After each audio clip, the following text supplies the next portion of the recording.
오늘 하나님 말씀은 고린도 후서 6장 9절에서부터 10절에 있는 말씀을 함께 보도록 하겠습니다. 고린도 후서 6장 9절 10절 말씀을 제가 받들어 읽어드리겠습니다.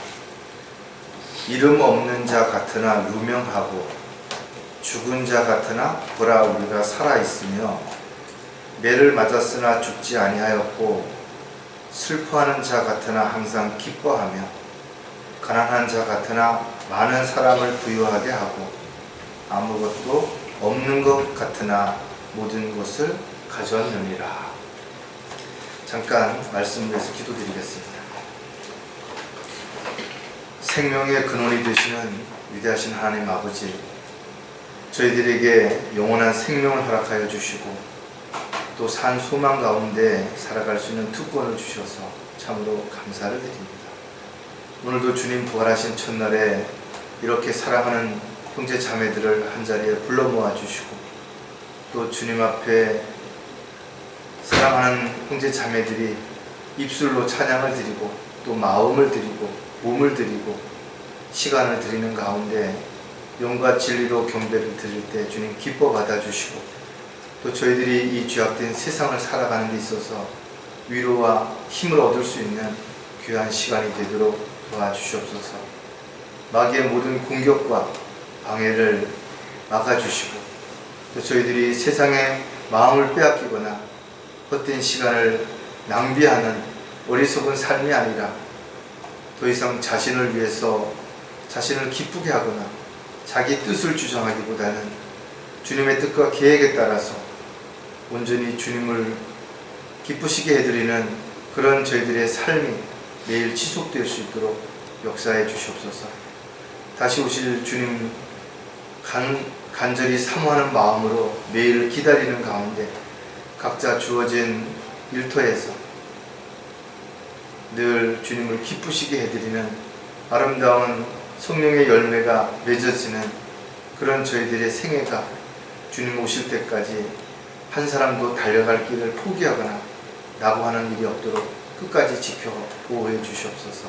다시 오실 우리 주 예수 그리스도의 이름으로 기도드렸습니다.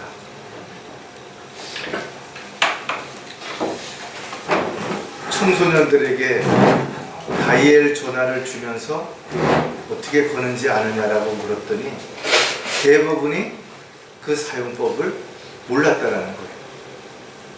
여러분, 휴대전화가 언제 개발이 되었는지 여러분 혹시 기억하십니까? 모토로라에서 근무하던 마틴 쿠퍼 박사가 그 연구팀과 함께 1973년 벨 연구소에서 만든 당시에는 그 경찰들이 사용했던 카폰이라는 게 있었어요. 그거를 연구해서 개인 휴대폰으로 개발해가지고 그것이 개통된 것이 1983년입니다. 우리나라는 10년이 지난 1984년에 한국통신이 처음으로 개통을 했는데 그래서 사람들이 휴대폰이라고 이렇게 표현을 했거든요. 그래서 손으로 들고 다닌다서 핸드폰이라고도 표현을 했는데 다양한 모양과 기능이 첨가되면서 2010년에 비로소 스마트폰이라고 즉 컴퓨터와 연결한 그런 다양한 기능을 갖춘 휴대폰이 개발이 되었죠. 그리고 그것이 또 2G, 3G, 4G 하다가 지금은 5G까지 왔어요. 그래서 지금은 대부분이 이 스마트폰을 사용하고 있는데 전 세계적으로 우리나라가 이 보급률이 가장 높죠. 세상은 이렇게 아주 첨단적으로 하루가 멀다하게 바뀌어지고 있습니다. 어떻게 보면 현재 젊은 세대에게는 이 휴대폰이라는 단어가 불과 10년 전 이야기인데도 불구하고 아주 옛날 얘기처럼 이렇게 아련하게 들릴지도 모를 것입니다.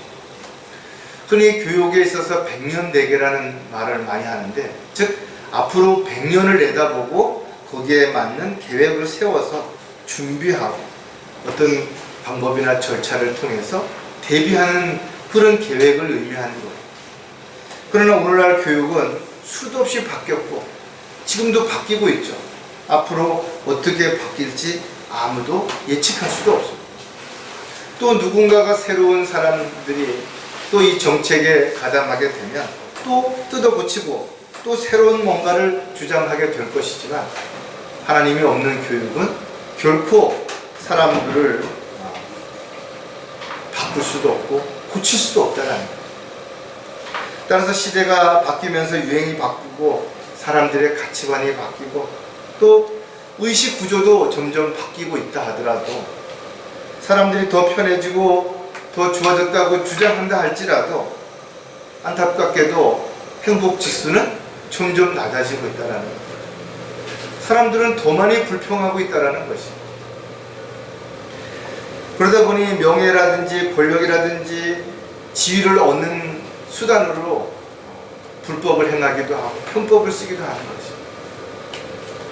또 여유 있는 삶을 추구하고자 하기 때문에 다른 사람들을 힘들게 하고 어렵게 하는데도 전혀 양심의 가책도 느끼지 못하고 온갖 속임수, 사기를 치고 있는 것을 볼 수가 있다는 거죠. 한마디로 말해서 세상은 가면 갈수록 더 악해지고 더 위험한 상황들이 벌어질 것이고, 더 많은 사람들이 죄를 짓고 불평하며 불행하다라고 그렇게 말할 수밖에 없을 것이고, 지금 이 순간에도 수많은 사람들이 너무나 사는 게 힘들다고 고통스럽다고 울부짖고 있지만 하나님을 떠나서 어떤 돌파구도 없다는 것이죠.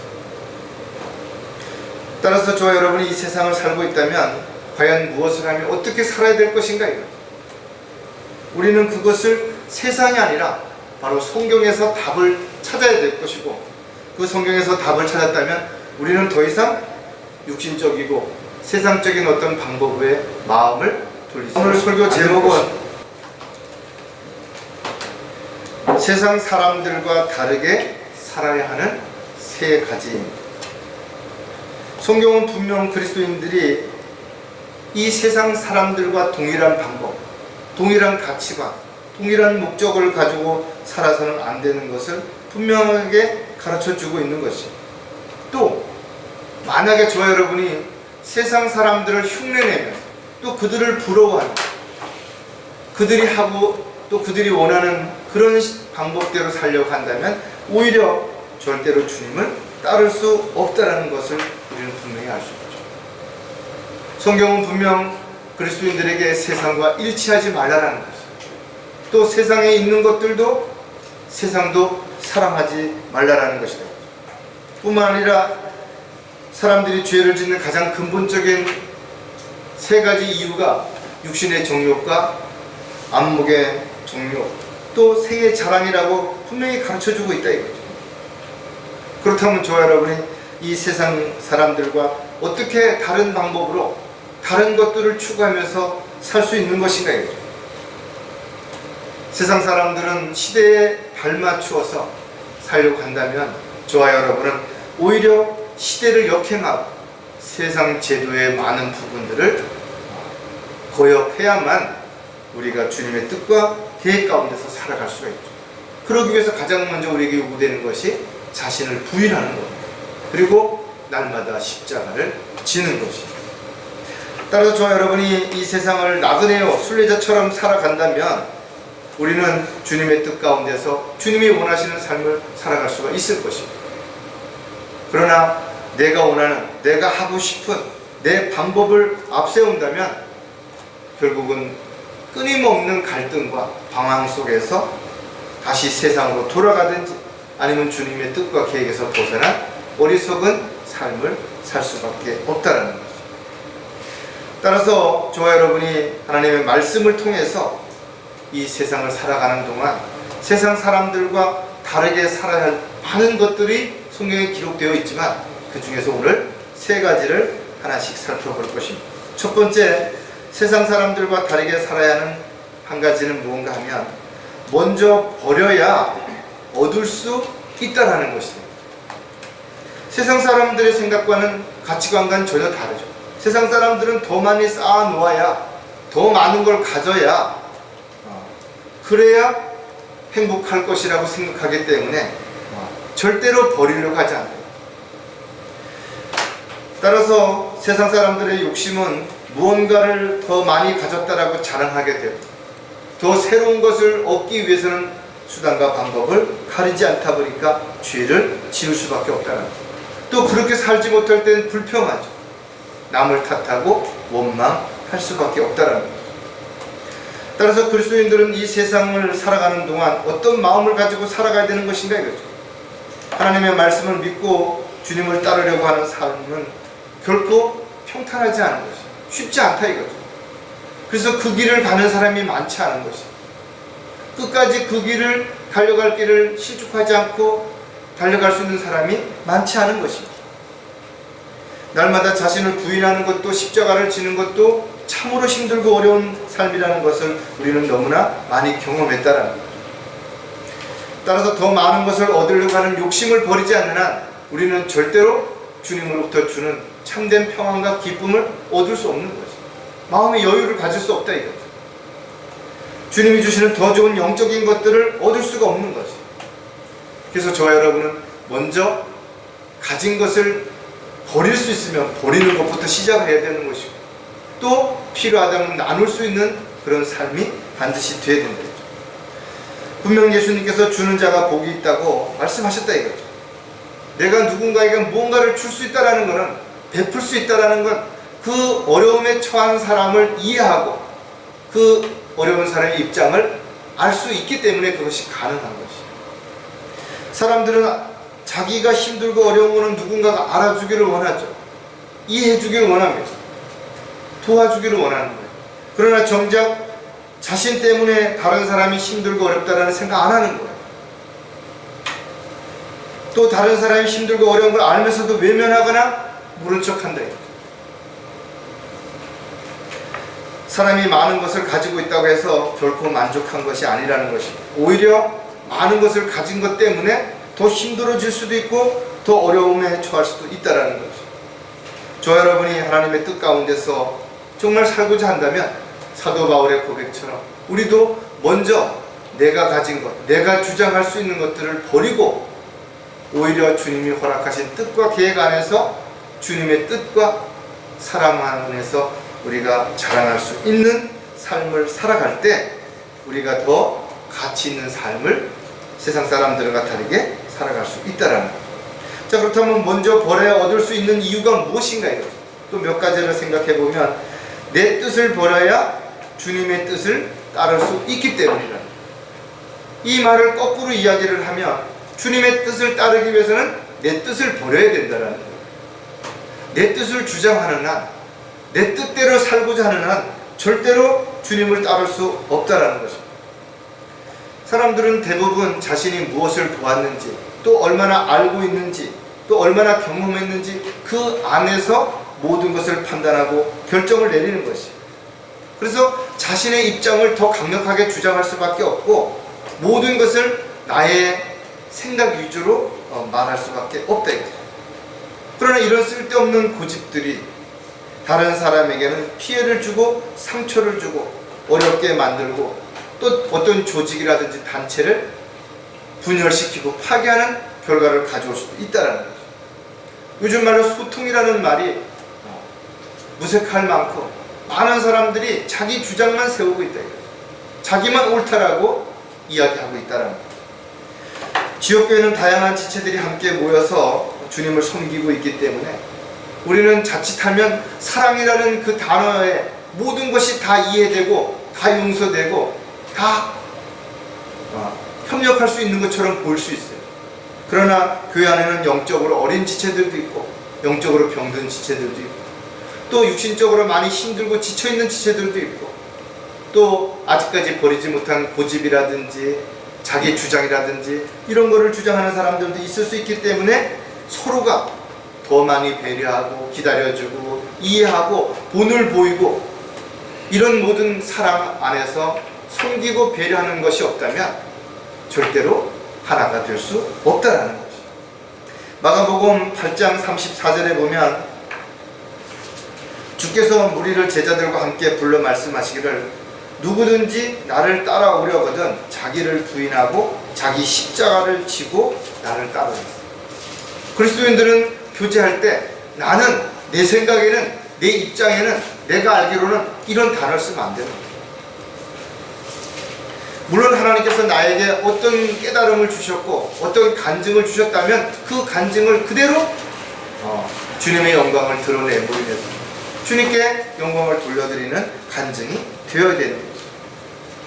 저와 여러분이 십자가가 무겁다라는 것은 그만큼 감당해야 할 몫이 크다라는 것이죠. 십자가가 크고 감당할 몫이 크다라는 것은 그만큼 주님 보시기에 신실하게 여겨져서 더 큰 어떤 일들을 맡기셨기 때문에 그렇다라는 것을 우리가 생각한다면 오히려 감사해야죠. 하나님께서 나를 인정해 주셨다, 나에게 일을 맡기셨다. 그러나 많은 사람들이 오히려 불평하고 남을 탓하면서 오히려 자기 주장, 자기 뜻, 자기 계획들만을 앞세우면서 그거에 동조하지 않는다, 그것을 따르지 않는다고 불평하는 경우가 얼마든지 있다라는 거죠. 자신이 먼저 변해야 되는데 자신은 전혀 안 변하고 다른 사람이 변하지 않는다라고 늘 불평하는 사람들도 있다라는 것이. 저와 여러분은 교제하는 가운데서 정말 교리적인 문제로 충돌되는 어떤 부분들이 아니라면 조금은 더 이해하고 기다려주는 가운데서 지체들을 배려할 수 있는 그런 마음이 먼저 되어야 될 것이죠. 또 본을 먼저 보여서 뭔가를 가르치려고 하기보다는 스스로가 변할 수 있도록, 스스로가 자신의 잘못을 느끼고 돌이킬 수 있도록 기회를 주는 것이 훨씬 더 필요하다죠. 물론 시간이 많이 걸릴 수도 있고 그로 인해서 또 여러 가지 어려움이 있을 수도 있지만, 그러나 저와 여러분이 성숙한 그리스도인이라면 그런 모든 아픔조차도, 손해조차도 감수할 수 있고 또 그것을 감당해 갈 수 있는 위로와 힘이 반드시 우리가 주님으로부터 받아야만 그것이 가능하다는 것입니다. 자, 또 먼저 버려야 할, 얻을 수 있는 또 다른 이유가 무엇인가 하면 욕심을 버려야 만족할 수 있기 때문이라는 것입니다. 모든 일에 있어서 만족하지 못하는 가장 큰 이유는 바로 욕심 때문이라는 것입니다. 마음에 욕심이 들어오면 어떠한 상황에서도 어떠한 입장에서도 절대로 만족할 수가 없어요. 왜? 그것을 얻는 순간 더 큰 거, 더 좋은 거, 더 많은 거를 생각할 수밖에 없기 때문에 그렇습니다. 따라서 불평하는 사람들이 불평하는 이유가 뭐예요? 자신이 가진 것에 대한 감사함이 없기 때문이라는 거예요. 지금의 내가 할 수 있는 것, 내가 가진 것, 내 입장을 먼저 감사한다면 앞으로 어떤 일도 우리가 감사하면서 얼마든지 살아갈 수 있는 것이죠. 성경은 욕심은 모든 화를 자초하죠. 심지어는 욕심으로 인해서 우리가 더 어려운 상황에 얼마든지 처할 수 있는 것이죠. 그리스도인들은 지나친 욕심 때문에 자신이 할 수 있는 일도 망치거나 아니면 중도에 포기하는 경우가 얼마든지 있을 수 있다는 거죠. 우리는 마라톤을 달리는 것처럼 천천히 주님 오실 때까지 달려갈 길을 마치는 순간까지 절대로 포기하거나 주저앉아서는 안 된다. 그렇다면 그 길을 잘 달리기 위해서는 적절한 힘의 에너지도 잘 분산을 해야 될 것이고 호흡도 잘 조절해야 될 것이고 너무 욕심을 내서 오버페이스하면 안 된다 이거죠. 너무 또 태평을 하게 뒤쳐서도 안 된다 이거죠. 내가 할 수 있는 한 최선을 다해서 열심히 달려가야만 우리는 달려갈 길을 잘 마칠 수 있는 것입니다. 야고보는 야고보서 1장 14절에서 그러나 누구든지 자신의 욕심에 끌려 유혹을 받을 때 시험을 당하는 것이라 했어요. 왜 시험을 당하고 세상 유혹의 마음을 빼앗기는 것인가 이죠. 바로 욕심에 끌려가기 때문에 그렇다라는 거죠. 또 야고보는 욕심이 잉태하면 죄를 낳고 죄가 장성하면 사망을 낳는다 그랬죠. 많은 사람들이 죄 때문에 죽는 것입니다. 육신적인 만족을 추구하는 사람은 성령을 거슬러서 욕심을 부릴 수밖에 없어요. 또 하나님의 뜻 가운데서 행하고자 하는 그런 삶을 살 수가 없다 이거죠. 그렇기 때문에 오히려 많은 사람들에게 걸림이 되기도 하고 장애가 될 수도 있다는 거죠. 저와 여러분이 욕심을 버릴 때 비로소 내가 가지고 있는 것에 대한 향유할 수 있는 또 그 가진 것에 대한 감사함과 고마움이 생기는 것입니다. 더 나아가서는 그것을 가지고 현명하게 스스로 만족할 수 있는 사도 바울의 고백과 같은 고백을 할 수가 있게 되는 것이죠. 따라서 불만족한 것은 물질의 부족 때문이 아니라는 것이, 마음이 부족하기 때문에 먼저 일어나는 것이죠. 사람은 금방 적응하게 됩니다. 아무리 좋은 환경과 여건에서 살던 사람이라 하더라도 군대에 가게 되면 머지않아서 금방 적응하고 또 힘들고 어려운 훈련을 받고 나게 되면 그 음식에 대해서 불평할 시간이 없어요. 따라서 욕심 때문에 많은 사람들은 오히려 불평한다는 것이죠. 그렇다면 우리가 욕심을 버릴 때 정말 더 감사할 수 있고 더 만족할 수 있는 것을 우리가 성경을 통해서 분명하게 알 수 있기 때문에 먼저 버리는 것을 우리가 반드시 우리가 배워야 되는 것이죠. 또 한 가지 먼저 버려야 얻을 수 있는 이유는 정욕을 버려야 참된 자유를 누릴 수 있기 때문이라는 것이죠. 정욕이라는 것은 강한 욕망을 가리키는 말이에요. 그래서 이 단어가 사용되는 의미는 어떤 재물이라든지 성적인 부분과 관련되어서 많이 사용되고 있는데, 자신의 어떤 육신의 정욕대로 행하고자 할 때 절대로 주님 기뻐하시는 삶을 살아갈 수 없다는 거예요. 왜? 육신적인 삶은 영적인 삶을 반목하기 때문에 그런 것이죠. 따라서 사도 바울은 자신의 정욕을 십자가에 못 박았다라고 고백하고 있다 이거죠. 그러면서 그는 오직 주 예수 그리스도를 옷 입고 정욕을 채우기 위하여 육신을 위해 계획하지 말라라고 우리에게 권면하고 있는 것이죠. 우리가 육신의 만족을 위해서 뭔가를 계획하고 육신의 정욕을 따라 살고자 하는 마음이 있다면 결과적으로는 만족하지 못하는 거죠.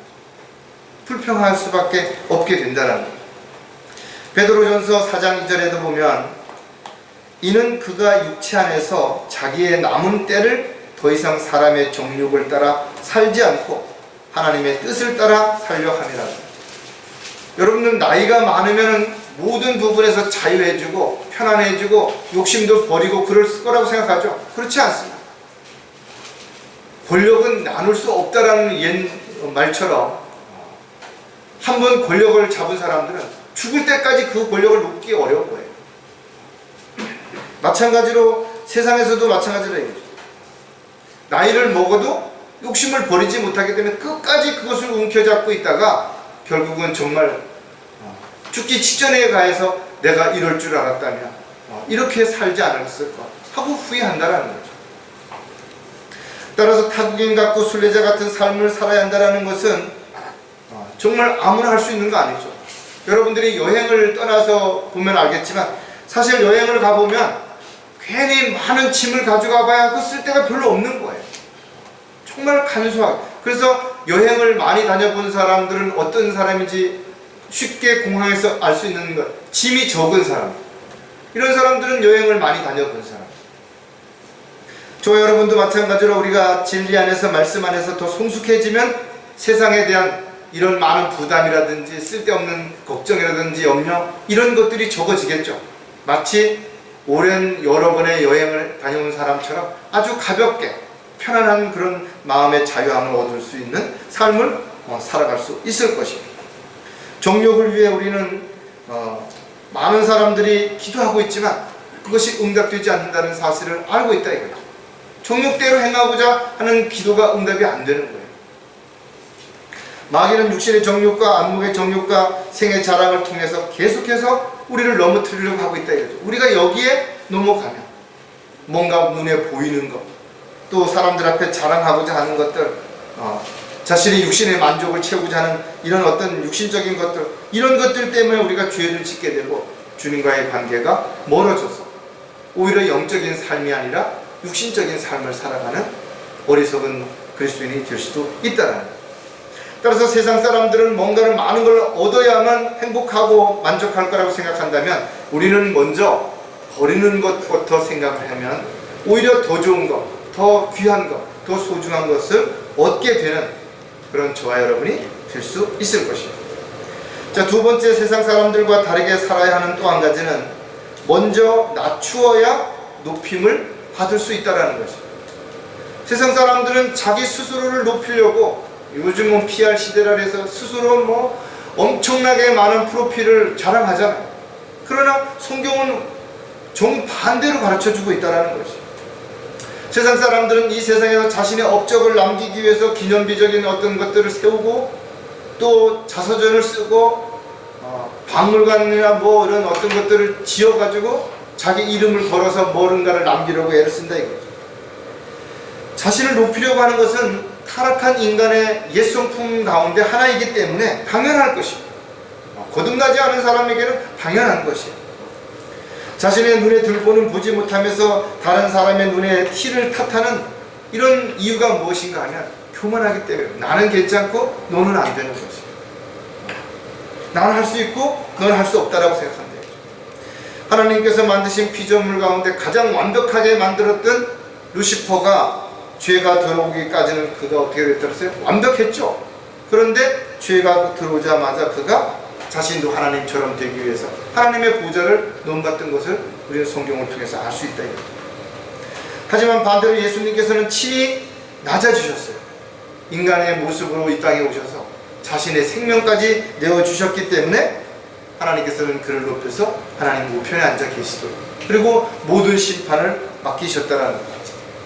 빌립보서에서 자세하게 그 내용을 기록하고 있는데 오히려 자신을 비워 종의 형체를 입으시고 사람들과 같이 되셨느니라. 그리하여 사람과 같은 모습으로 나타나셔서 자신을 낮추시고 죽음에까지 순종하셨으니 십자가의 죽음에까지라. 하나님께서는 그러한 예수님의 이름을 높여주신 것입니다. 모든 이름 위에 높여주시고 모든 이름을 그의 이름 앞에 무릎을 꿇게 하신 것입니다. 저와 여러분 역시 마찬가지로 스스로 자신을 낮추고 섬기는 자로 살아갈 때 주님께서 때가 되면 반드시 높여주시겠다고 약속을 하신 것이에요. 저와 여러분이 이 세상을 살아가는 동안 올바르게 살아도 하나님의 뜻대로 살고자 해도 세상 사람들에게 비난을 받을 수도 있어요. 때로는 공격을 받을 수도 있고 손해를 볼 수도 있고 어려움을 당할 수도 있다는 것입니다. 그럼에도 불구하고 우리가 이것을 참고 견디고 이겨내야 하는 이유는 무엇인가 하면 이렇게 주님을 위해서 주님의 일을 위해서 고난을 받았을 때 그리스도의 심판석 앞에서 반드시 보상해 주시는 것을 우리는 믿기 때문에 그런 것입니다. 아니 보상해 주시는 것보다 더 중요한 것은 하나님께서 베푸신 그 크신 은혜와 사랑을 알고 있기 때문에 우리는 절대로 주님의 뜻과 계획 가운데서 살아가는 데 있어서 어려움이 힘든 상황이 부딪힌다 하더라도 포기하지 않고 살아갈 수 있을 것이다. 자, 먼저 낮춰야 높임을 받을 수 있는 또 다른 몇 가지 이유들을 생각해 보면 먼저 섬겨야 섬김을 받을 수 있다는 것이죠. 사람들에게 섬김을 받기를 원하지 자신이 섬기는 위치에 있기를 원하는 사람들은 사실 많지 않죠. 그래서 섬김은 아무나 할 수 있는 것이 아니라는 것입니다. 자기보다 더 나은 사람, 더 높은 사람, 더 특별한 사람을 섬기는 것도 사실은 어떤 때는 자존심 상하고 힘들고 속상하고 그럴 수 있는데 자기보다 못한 사람들, 그런 사람들을 섬긴다는 것은 아무나 할 수 있는 거 아니죠. 그래서 섬김은 성령의 열매가 될 수 있는 거예요. 즉 성령으로 충만하지 않으면 절대로 섬길 수 없다는 것입니다. 예수님께서는 자신을 가장 낮추어서 바로 섬김의 본을 보이신 것입니다. 어떻게 보이신 것인가 이거죠. 제자들의 발을 씻기는 직접 그 모습을 통해서 섬김의 본을 보이신 것입니다. 마가복음 10장 45절에도 보면 인자도 섬김을 받으러 온 것이 아니요 섬기러 왔고 또 많은 사람을 위하여 자기 생명을 몸값으로 주려고 온 것이라고 하시죠. 주님께서 이 땅에 왕으로 오셨지만 왕으로서 섬김을 받기 위해서 오신 거 아니에요. 오히려 죄인들을 위해서 자신의 생명을 내어주심으로 인해서 죄인들을 지옥으로부터 구원받게 하시기 위해서 죽으러 오셨다라는 것입니다.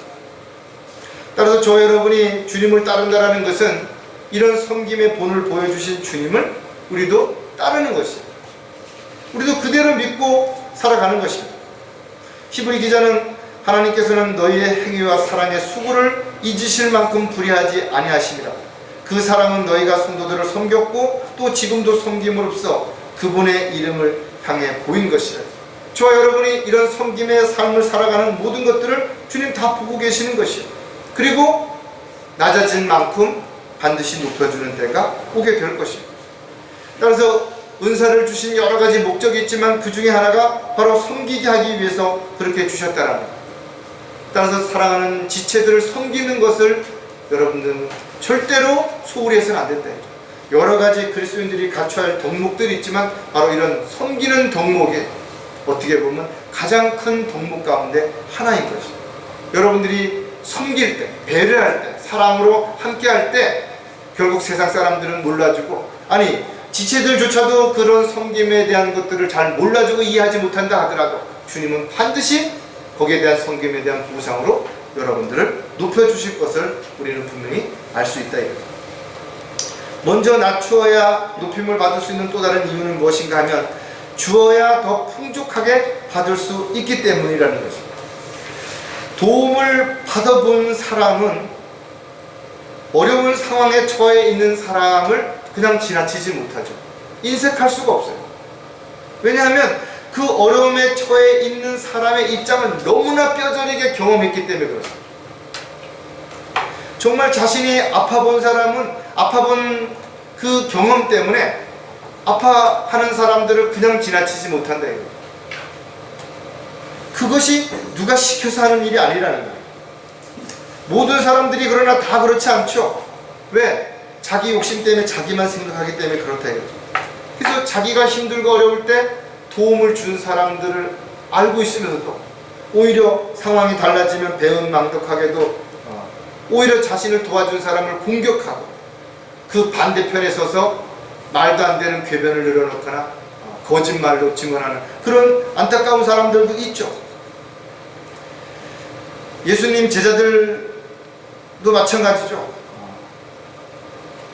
주님을 따르던 그들이 정작 십자가에 지고 주님이 십자가를 지실 때는 모두 주님을 떠났다라는 거죠. 오늘날도 마찬가지로 얼마나 많은 사람들이 주님으로부터 은혜와 사랑을 받았으면 다시 세상으로 돌아간 것인가 이거죠. 그러나 주님은 지금도 우리에게 동일하게 말씀하시는데 주는 자가 복이 있다 이거죠. 잠언 11장 25절에도 보면 관대한 자는 풍족하게 되리니 물을 주는 자는 자기 자신도 물을 받게 되리라. 내가 가진 것을 어려운 사람에게 만약에 주었다면 하나님께 부어주는 것이라 이거죠. 반드시 하나님께서 갚아주신다 이거죠. 가난한 자를 불쌍히 여기는 자는 주께 빌려드리는 것이니 그가 베푼 것을 주께서 그에게 다시 갚아주시리라. 더 좋은 거로 갚아주신다라는 것이죠.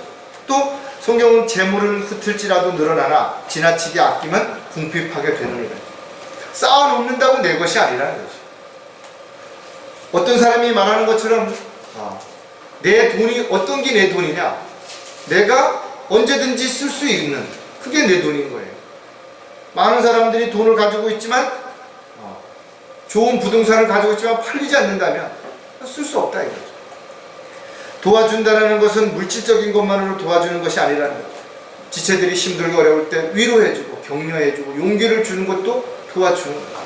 또 같이 힘들 때 손잡아주고 마음 아파해주고 좋은 일 있을 때 축하해주고 격려해주고 이게 모두가 나누는 것입니다.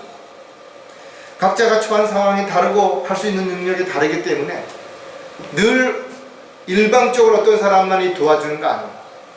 내가 물질적으로 누구에게 도움을 받을 수 있지만 내가 기도로는 도와줄 수 있다. 또 내가 누구에게인가 기도로 도움을 받을 수 있었다면 내가 또 다른 어떤 부분에서 위로해 줄 수도 있다는 거죠.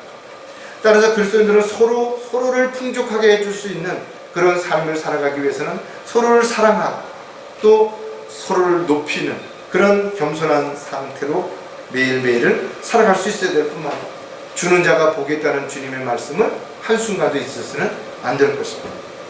먼저 낮추어야 높임을 받을 수 있는 또 다른 이유가 무엇인가 하면 자신이 낮아져야 높여주실 수 있기 때문이라는 것이죠.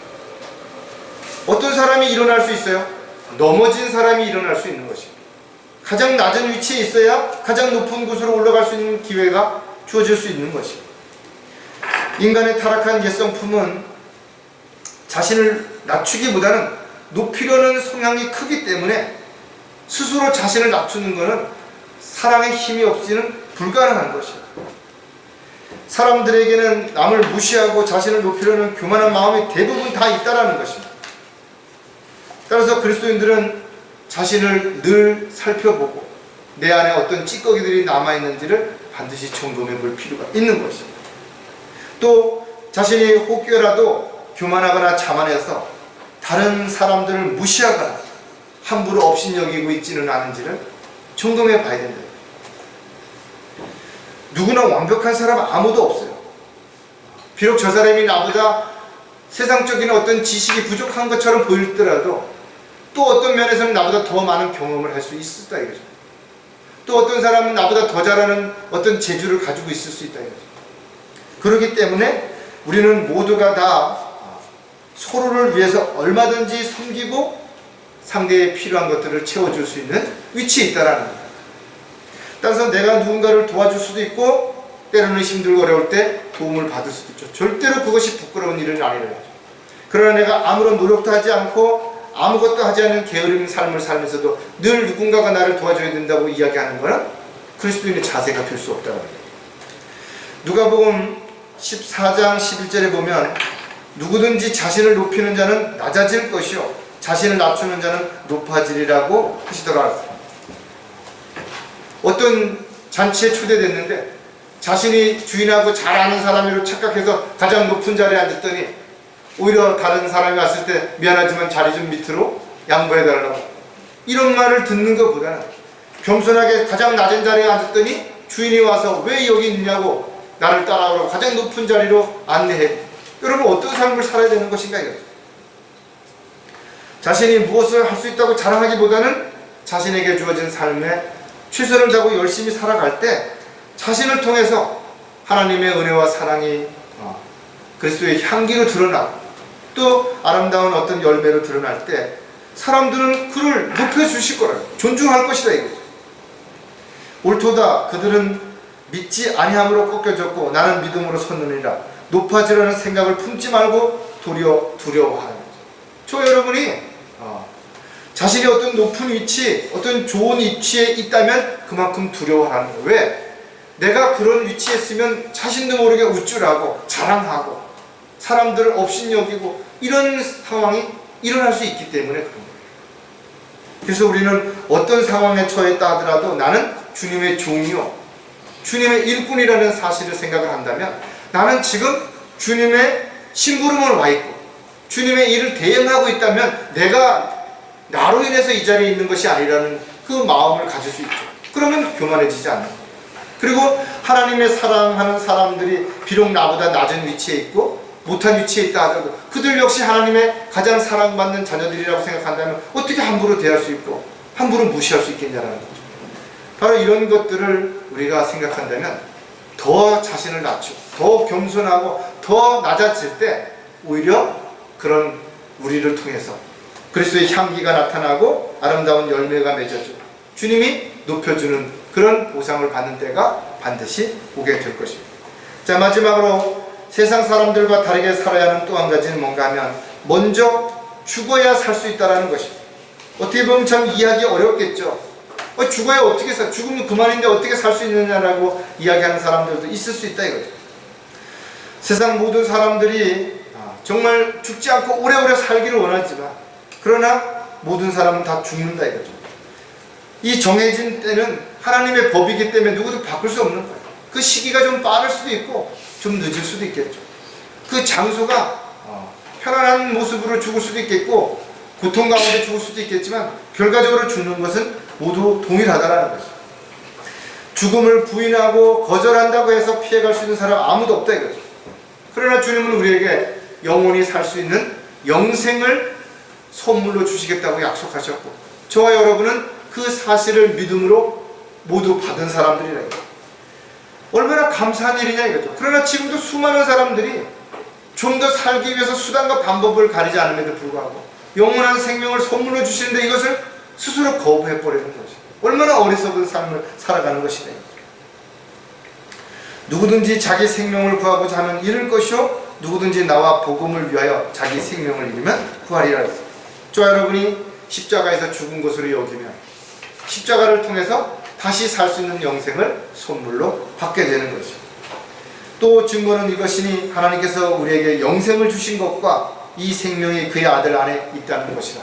저와 여러분이 예수 그리스도를 믿음으로 인해서 하나님의 자녀가 되는 특권을 받은 것과 동시에 영원히 살 수 있는 영생을 선물로 받게 된 것입니다.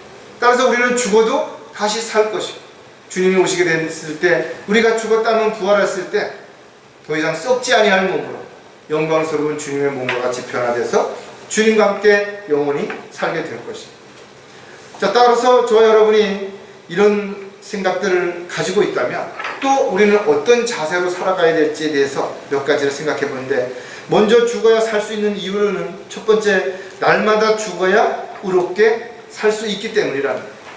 사도 바울은 나는 매일 죽노라고 고백했죠. 저 여러분도 매일 죽노라고 고백해야 되는 것이에요. 세상에 또 죄에 대해서 내가 죽어야 나를 통해서 하나님이 드러나시고 또 영적인 삶을 살 수 있기 때문에 그렇습니다. 또 우리는 죄의 죽은 자로 여겨야 더 이상 죄를 지지 않고 죄에 끌려가지 않는 삶을 살아갈 수 있는 것입니다.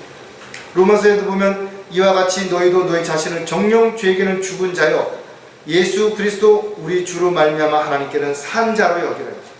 우리가 영적인 삶에 있어서는 산 자로 새로운 생명을 부여받은 삶을 우리가 살아가야 될 것입니다. 그러나 육신에 어떤 끌려서 죄의 종이 되어서 살아간다면 끊임없이 우리가 뭔가 열매를 맺는다 하더라도 이 모든 열매가 육신의 열매죠. 오히려 성령의 열매를 맺지 못하게 만드는 결과를 가져옵니다. 이런 것이 어떻게 드러나요? 바로 자신의 의를 통해서 드러나요. 내가 무엇을 했다, 내가 얼마만큼 했다, 내가 어떻게 변화시켰다, 내가 무엇을 했다라고 나 때문에 이렇게 달라졌다, 나 때문에 이렇게 좋아졌다라고 끊임없이 이야기하지만 결과적으로 그것을 할 수 있도록 능력을 주신 분들, 지혜를 주신 분들, 환경과 여건을 주시는 분들 모두 주님이신데, 세상 사람들이야 자신이 그렇게 했다라고 자랑하더라도 저와 여러분은 이 모든 것이 주님께서 그렇게 해주셨다라고, 하찮은 벌레만도 못한 이 종을 통해서 그렇게 하셨다라고 주님께 영광을 돌리는 것이 당연하다라는 것이죠. 베드로전서 2장 24절은 너무나 우리가 잘 기억해야 될 부분들인데, 그가 친히 나무에 달린 자신의 몸으로 우리의 죄들을 담당하셨으니 이는 우리가 죄들에는 죽고 의에는 살게 하려 하시며 그가 채찍에 맞음으로 너희가 낫게 되었느니라. 저 여러분은 죄의 죽은 자로 여길 때 매일매일을 의로운 삶을 살아갈 수 있는 거죠. 그러나 자기 자신을 의롭다고 여길 때 자신도 모르게 끊임없는 죄를 짓게 된다는 거예요. 사도 바울도 이렇게 고백했는데, 내가 그리스도 예수 우리 주 안에서 지니고 있는 너희의 자랑으로서 단언하노니 나는 매일 죽노라. 여러분들이 자꾸 살아나면, 육신이 살아나면 자꾸 나는 이래서, 나는 무엇 때문에, 나는 누구 때문에 이렇게 말한다 이거죠. 자신을 죄에게 내어주지 않고 죽은 자로 여기는 그리스도인들의 삶은 오히려 이 세상을 살아가는 동안에 참 자유롭게 살 수 있을 뿐만 아니라 그가 의로운 삶을 살아갈 수 있죠. 더 이상 세상의 마음을 빼앗기거나 세상 유혹에 넘어가는 일이 없게 될 수 있기 때문에 그렇다는 겁니다. 먼저 죽어야 살 수 있는 또 다른 이유가 뭔가 하면, 몸의 행실을 죽여야 성령을 따라 살 수 있기 때문이라는 거죠. 우리가 구원받았다고 해서 모두 그리스도인들이 동일한 삶을 살아가는 것이 아니라는 것입니다. 어떤 사람들은 영적으로 잘 성장해서 성숙한 그리스도인이 돼서 영적인 열매를 맺으며 살아가는 그런 영적인 그리스도인이 있죠. 어떤 사람들은 영적으로 성장하지 못한 채 또다시 육신적인 것들을 주장하다가 세상으로 돌아가서 육신적인 삶을 살아가는 그리스도인들도 있을 것이다. 또 교만에 빠져서 자만해져서 하나님의 말씀과 하나님의 뜻을 자기 마음대로 해석하고 자기 마음대로 주장함으로 인해서 오히려 하나님의 일을 대적하고 하나님의 일에 방해가 되는 타락한 변질된 배교한 그리스도인들도 얼마든지 있을 수 있다 이거죠. 우리의 육신이 강력해지면 오히려 성령께서 우리를 주관할 수가 없게 되는 것입니다. 성령께서 우리를 주관하시지 못하면 우리는 육신적인 삶을 살 수밖에 없다라는 거죠. 그래서 끊임없이 우리 안에는 육신적인 것과 영적인 이 두 가지가 싸우는 거죠. 여기서 우리가 승리해야만 영적인 삶을 살아갈 수 있는 것입니다. 영적인 열매를 맺을 수 있는 것입니다. 그래서 로마서의 사도 바울은 8장 13절에 이렇게 기록하고 있습니다. 너희가 육신을 따라 살면 죽을 것이나 성령을 통하여 몸의 행실을 죽이면 살리라. 얼마나 확실한 말씀이냐. 육신 안에 있는 자들은 하나님을 절대로 기쁘게 할 수가 없다 이거죠. 기쁘시게 해드릴 수가 없는 것이. 왜? 육신적인 생각은 하나님과 원수가 되기 때문이라고 우리 기록해 놓고 있는 것을 볼 수가 있어요. 육신을 따르는 사람들은 육신의 일을 생각하나 성령을 따르는 사람들은 성령의 일들을 생각하는 거예요. 그러니까 무엇을 따르느냐에 따라서 생각하는 게 다른 것이고, 또 무엇을 생각하느냐에 따라서 그들의 행위가 다른 것이고, 그러니까 어떤 사람에게서 어떤 열매가 맺어졌다면 그 사람이 어떤 사람인지를 입증하는 거예요. 따라서 그리스도인들이 어떤 그리스도인들인지를 알 수 있는 가장 확실한 방법은 그에게서 어떤 열매가 드러나는 거죠. 어떤 삶을 살고 있는지를 보면 굳이 그 사람의 변명을 듣지 않아도 이미 알 수 있는 것이라고. 내 안에 계신 성령께서 나를 주관하지 않으신다면 절대로 성령의 열매를 맺을 수 없다 이거죠. 성령의 능력으로 하지 않는 모든 것들은 아무리 거창해도 하나님의 일과는 무관한 것이에요. 그냥 내가 하는 일이에요. 나를 즐겁게 하고 더 나아가서는 세상 사람들을 즐겁게 하는 일은 될 수 있을지 모르지만 하나님의 일은 아니라는 것이죠. 그래서 우리는 육신이 아니라, 육신적인 계획들을 앞세우는 것이 아니라 먼저 주님 앞에 기도하고 주님이 원하시고 주님께서 우리에게 맡기신 일들이 무엇인지를 정확하게 알고 나서 자신을 부인하고 자신을 죽은 것으로 여길 때 비로소 주님이 원하시고 기뻐하시는 삶을 살아갈 수 있게 되는 것이죠. 먼저 죽어야 살 수 있는 또 다른 이유가 무엇인가 하면 내가 죽어야 주님을 위해 살 수 있기 때문이라는 거예요. 사람은 두 번 태어나야지, 한 번 태어난 사람은 두 번 죽고 두 번 태어난 사람은 한 번 죽는다라는 사실을 우리가 생각해 본다면 그 말의 의미를 잘 이해할 수 있다 이거죠.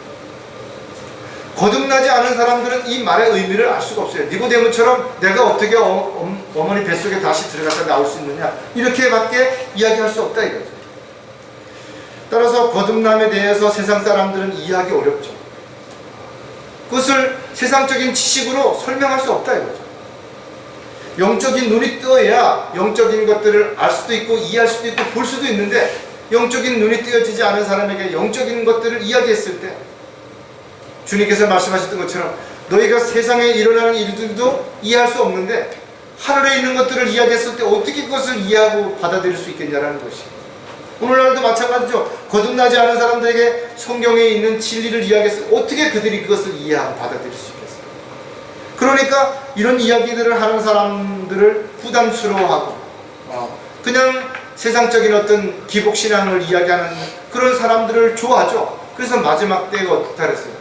가려운 길을 지옥해 줄 사람들, 그런 선생들을 많이 두고 그런 사람들을 따라갈 것이고, 오히려 진리가 비방을 받을 것이고, 오히려 복음을 선포하고 진리를 증거하는 사람들은 광신자라든지 이단이라든지 이렇게 매도할 것이다.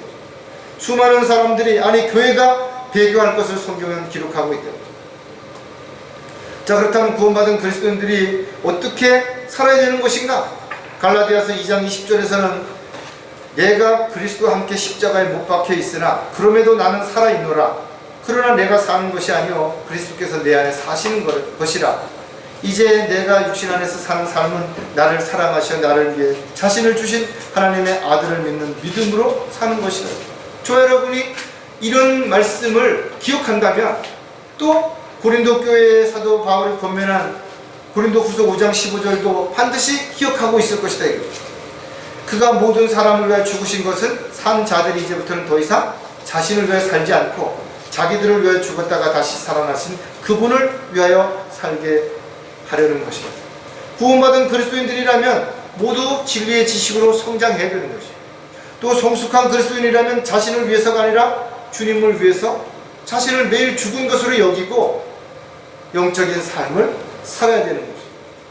오늘 처음에 우리가 본문을 읽었다 이거죠. 이 본문을 우리가 다시 한번 돌아가서 한번 보자 이거죠. 고린도후서 6장 9절 10절을 제가 읽고 오늘 설교를 마치도록 하겠습니다. 여러분은 이 구절을 읽을 때 정말 나도 그렇다라고 고백할 수 있는지를 스스로에게 대답해 보시라 이거죠.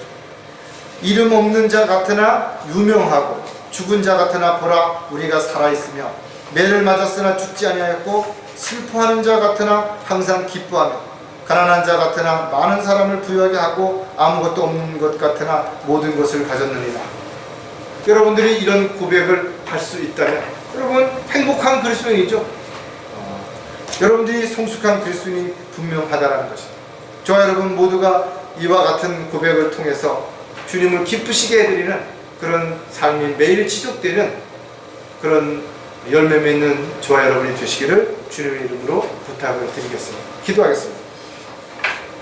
하나님 아버지, 세상 사람들이 저희를 바라볼 때 참으로 어리석은 자들이라고 말할지라도, 참으로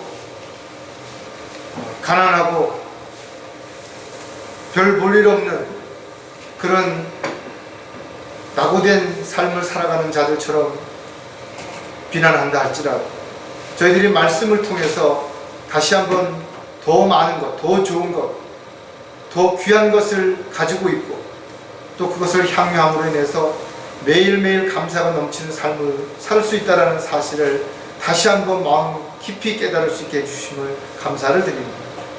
어떤 경우에도 불평하지 않고 모든 일에 감사할 수 있는 그런 형제 자매들이 될 수 있도록 인도해 주시옵소서. 다시 오실 우리 주 예수 그리스도의 이름으로 기도드렸습니다.